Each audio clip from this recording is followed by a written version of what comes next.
नमस्कार विद्यार्थ्यांनो, माझे नाव आहे पंकज मते आणि आज आपण सुरू करणार आहोत इयत्ता 6वीतला गणित विषयातला धडा क्रमांक 13 ज्याचं नाव आहे नफा तोटा. याचा भाग 4 आज आपण पाहणार आहोत. या भागात आपण अशी उदाहरणे सोडू जी एकूण खर्च व नफा तोटा यावरती आधारित आहेत आणि त्यानंतर आपण सोडू सराव संच. तर चला वळूया आपल्या उदाहरणांकडे. उदाहरण पहिले, संभाजीरावांनी एक यंत्र 80,000 रुपयांस कारखान्यातून खरेदी केले.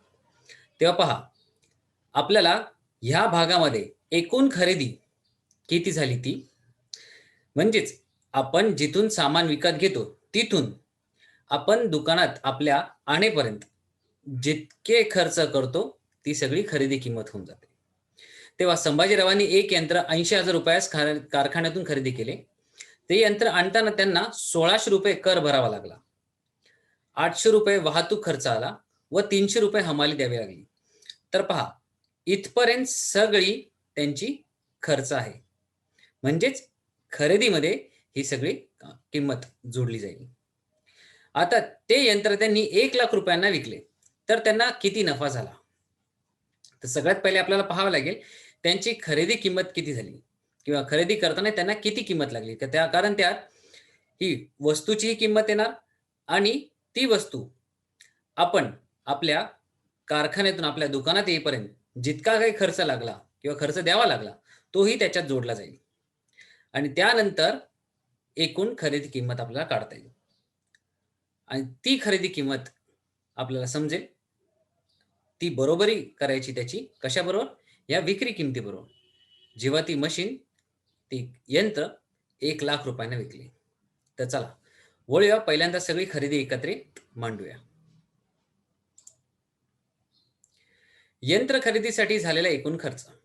तर पहा, पहिली यंत्राची किंमत अधिक कर, नंतर वाहतुकीचा खर्च आणि सगळ्यात शेवटी हमाली. या चारही गोष्टींची आपण बेरीज केली तर आपल्याला उत्तर काय आले, 80,000 अधिक 1,600 अधिक 800 अधिक 300, तर एकूण 82,700 रुपये आपल्याला खर्च झाला.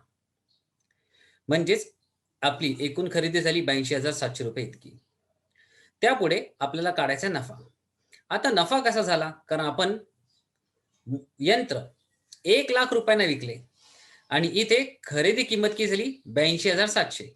म्हणजे आपली विक्री किंमत जास्त आहे म्हणून आपण म्हणतो आपल्याला झाला नफा. परंतु आता नफा किती रुपयाचा झाला, तर ती कसे काढतात, विक्री किंमत वजा एकूण खरेदी किंमत. तेव्हा 1,00,000 वजा 82,700 केले तेव्हा आपल्याला कळले 17,300 रुपये हा इतका नफा झाला. तेव्हा आपण म्हटलं ह्या व्यवहारात संभाजीरावांना 17,300 रुपये इतका नफा झाला. आता वळूया उदाहरण क्रमांक 2.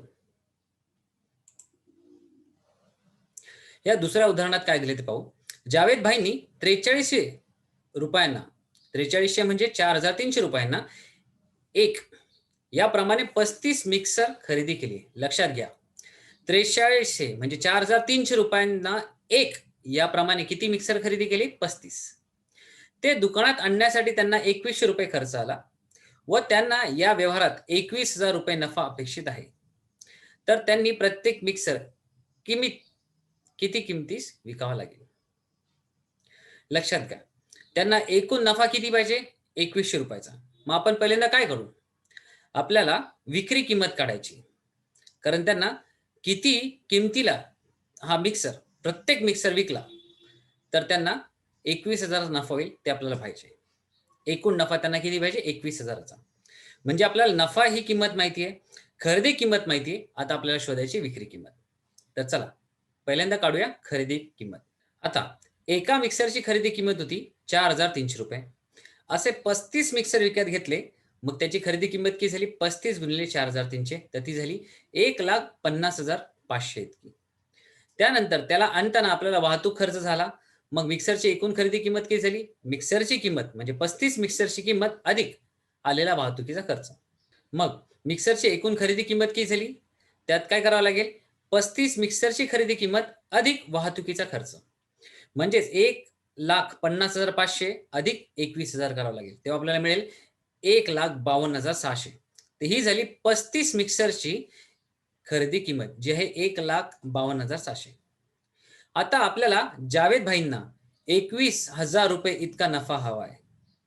मग हे मिक्सर किती रुपयाला विकावे लागतील, तर काय करायचंय, विक्री नंतरची अपेक्षित रक्कम काढायची आहे, तर आपल्याला काय करावं लागेल?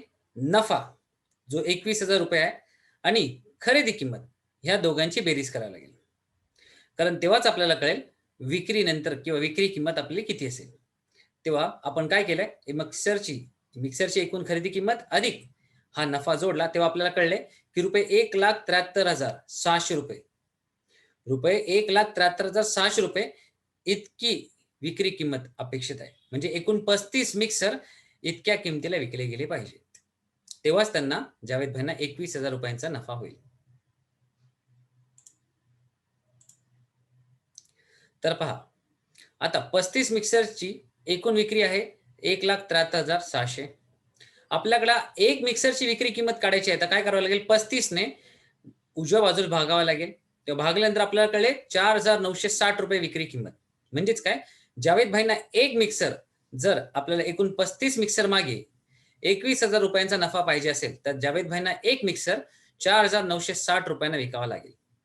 तेव्हा त्यांनी काय लिहिले आपण उत्तरात? जावेद भाईंना प्रत्येक मिक्सर 4,960 रुपयांस विकावा लागेल.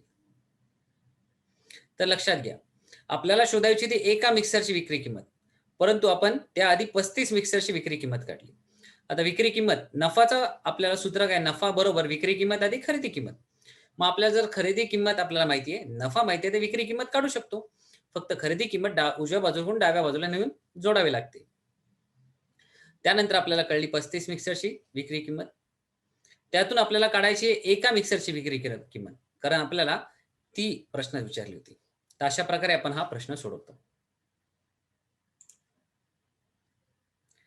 तर आता सोडवलेल्या 2 उदाहरणांवर आपण थोडीशी माहिती घेऊ आणि त्यावर आधारित हा सराव संच 32 आहे, तो सोडवू. तर पहा, पहिला प्रश्न काय दिलाय? संतोषने ठोक व्यापाऱ्याकडून, ठोक म्हणजेच आपला घाऊक व्यापारी, 400 अंडी 1,500 रुपयांना आणली. त्यासाठी त्याला वाहतूक खर्च आला 300 रुपये आणि त्यातील 50 अंडी खाली पडून फुटली. उरलेली अंडी त्याने 5 रुपयांची एक याप्रमाणे विकली, तर त्याला फायदा झाला की तोटा आणि किती रुपयाचा झाला? लक्षात घ्या, त्याने एकूण खर्च आपल्याला काढायचा होता. 400 अंडी 1,500 रुपयांना आणली होती. त्यात वाहतूक खर्च 300 रुपये झाला, म्हणजे 1500 अधिक 300 1800 रुपये झाला. परंतु त्यातून 40 अंडी खाली पडून फुटली. म्हणजे इथून आपल्याला विक्री किंमत आपल्याला कळते. म्हणजे 400 मधून 50 कमी करा आणि त्या 35 ला आपण 5 ने गुणू. तेव्हा आपल्याला कळेल किती रुपये आपल्याला खर्च झाला किंवा किती आपल्याला फायदा झाला किंवा किती तोटा झाला. आता पहा, एकूण खरेदी कशी काढली? अंड्यांची खरेदी किंमत अधिक वाहतूक खर्च. तेव्हा 1,500 रुपयाला 400 अंडी होते, तर 1,500 अधिक वाहतूक खर्च 300, एकूण झाले 1,800. आता 400 पैकी 50 अंडी फुटली, म्हणजे आपल्याकडे किती अंडी उरली? 350. तर उरलेली अंडी आपल्याकडे होती 350 आणि प्रत्येक अंड आपण 5 रुपयाला विकलं. प्रत्येक एका अंड्याची विक्री किंमत समजा 5 रुपये पकडली, तर 350 प्रत्येक अंड जर आपण 5 रुपयाला विकलं, तर 350 अंडी कितीला जातील? मग आपण काय केले? 350 गुणिले 5 केले, तर आपल्या उत्तर आले 1,750. आता लक्षात घ्या, इथे एकूण खरेदी किंमत आहे 1,800, आपली विक्री किंमत झाली 1,750. तर ह्या दोघांमध्ये जर फरक पकडला, तर एक खरेदी किंमत विक्री किंमतीपेक्षा जास्त आहे. याचाच अर्थ आपल्याला इथे झाला आहे तोटा. मग आता तोटा किती रुपयांचा झाला, तो कसा काढायचा? मग खरेदी किंमत वजा विक्री किंमत. मग आपल्याला तोटा काढायचा, आपण केला खरेदी किंमत वजा विक्री किंमत केली, म्हणजे 1,800 वजा 1,750, तर एकूण 50 रुपये आपल्याला झाला तोटा. मग आपण लिहिले संतोषला तोटा झाला आणि तो आहे 50 रुपये इतका.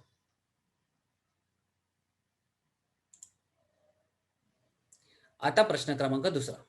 अब्राहम यांनी 50,000 रुपयांचा माल खरेदी केला. कर व वाहतूक खर्च मिळून त्यांना 7,000 रुपये खर्च आला. त्यांनी तो माल जर 65,000 रुपयांना विकला असेल, तर त्यांना या व्यवहारात किती नफा झाला की तोटा झाला आणि किती? तर पहिले आपण एकूण खर्च जोडून घेऊ आणि त्याला विक्री किमतीबरोबर बरोबरी करू. तर पहा, एकूण खरेदी किंमत किती आहे? खरेदी अधिक कर व वाहतूक खर्च, म्हणजे 50,000 रुपयाची खरेदी अधिक 7,000 रुपये कर आणि वाहतूक खर्च, तर ते झाले 57,000 रुपये. आता मालाची विक्री किंमत आहे 65,000 रुपये. मग पाहू शकता, विक्री किंमत ही खरेदी किमतीपेक्षा जास्तच आहे. याचा अर्थ इथे त्यांना झाला नफा. आता नफा किती रुपये झालाय कसे काढायचे? मग विक्री किंमत वजा खरेदी किंमत करावी लागेल. म्हणजे 65,000 वजा 57,000. तर आपल्याला पहा, विक्री किंमत ही खरेदी किमतीपेक्षा जास्त आहे म्हणून आपल्याला झाला नफा. मग आपण नफा कसा काढला? विक्री किंमत वजा खरेदी किंमत म्हणजे 65,000 रुपये वजा 57,000 रुपये. तर आपल्याला उत्तर आले 8,000 इतके. याचाच अर्थ काय? अब्राम यांना या व्यवहारात नफा झाला आणि तो झाला 8,000 रुपये इतका. आता तिसरा प्रश्न पहा. अजित कौर यांनी साखरेचे 50 किलोग्रॅम वजनाचे एक पोते 1750 रुपयांना आणले. पहा, 50 किलोग्रॅमचे वजनाचे एक पोते 1750 रुपयांना आणले. साखरेचा भाव कमी झाल्यामुळे त्यांना ती साखर प्रति किलो 32 रुपये या दराने विकावी लागली. तर त्यांना किती रुपये तोटा झाला? तर लक्षात घ्या, त्यांना इथेच दिले आहे साखरेचा भाव कमी झाल्यामुळे त्यांनी ती साखर 35 रुपये कमी या दराने विकली. म्हणजे त्यांना तोटा झालाय, पण आता किती रुपये तोटा झालाय ते आपल्याला शोधायचं आहे. मग पहिले खरेदी किंमत पाहू, मग विक्री किंमत पाहू आणि त्यामधला फरक काढून आपल्याला कळेल किती रुपये तोटा झाला ते. पहा, 50 किलोग्राम साखरेची खरेदी किंमत आहे 1750. 1 किलोग्राम साखरेची किंमत आपण पकडली 32 रुपये. मग 50 किलो साखरेची किंमत किती होईल? तर 35 गुणिले 32. तर आपण काढली 50 किलोग्राम साखरेची किंमत झाली 32 गुणिले 35, ती झाली 1600 रुपये. आता इथे आपल्याला इथेच कळते की खरेदी किंमत आहे 1750, विक्री किंमत आहे 1600, म्हणजे इथे तोटा पहिलेच झालेला आहे. पण आपल्याला पाहिजे तोटा किती रुपये काय झाला. मग आपण काय केले? तोट्याचं आपलं सूत्र आहे खरेदी किंमत वजा विक्री किंमत, म्हणजे 1750 वजा 1600, तर 150 रुपये आपल्याला उत्तर आले. याचाच अर्थ काय? अजित कौर यांना 150 रुपये इतका तोटा झाला. तर आता आपण इथेच थांबतोय. उरलेला भाग आपण पुढच्या व्हिडिओमध्ये पूर्ण करू. परंतु ह्या भागात आपण काय शिकलो? पहा, नफा तोटा काढण्याकरता आपल्याला एकूण खरेदी किंमत किती आहे ते काढणे महत्वाचे. खरेदी म्हणजे काय? घाऊक व्यापाऱ्याकडून आपण माल विकत घेतो, तिथून तो माल आपल्या दुकानात येईपर्यंत जितका खर्च होतो तो सगळा खर्च खरं तर खरेदी किमतीचाच असतो. आणि त्यानंतर आपण त्याला विकतो. तर तो काय दराने विकतो त्यावरती आपल्याला कळतं की आपल्याला या व्यवहारात होतोय तो फायदा होतोय की तोटा होतोय. आता अशीच उदाहरणे आपण पुढच्या भागातही सोडू आणि सराव संग्रह पूर्ण करू. तोपर्यंत धन्यवाद.